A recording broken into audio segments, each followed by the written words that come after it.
Kung nadagdag ka after 1 year, 3 years, mo accumulate na may pen. Pero in fairness, may pen ha.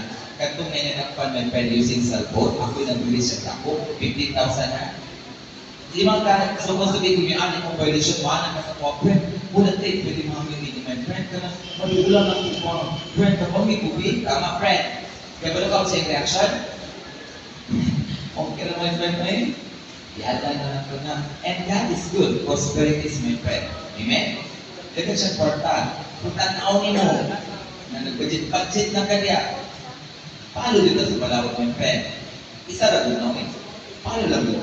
Kung hindi ka mo follow sa palawag my friend, ayaw pag-try na rin. Kung ano lang mga bawal sa National Highway, kunya, muanan ito diyan. Tama. Ayaw ka na, anak my friend.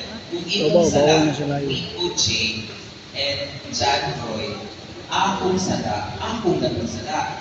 Kung sa mga muyong na nawa ko na ito, dili kay dati niya, corruption, hindi ka na pumabuhaya o. Anak, pwede na may friend, tama. Pero ang LTO na, ang tumungan na, is paghatag kong safe sa bawang karsada. Tanaw niyo mga buhayan na, pwede mo nyo na i-report, tama? Pagkagan na ko na ito gamay ka na may friend, labo, patient ka ito na may friend. Taasan yung pasensya ka, labi na kung nag-drive yes ka, labi ni mga motor, halimang tanan na yung mga motor na grabe yung name mo, swerving, kahit eksena. Diba kita mo sa social media ron, nakasulod sa truck, ilato.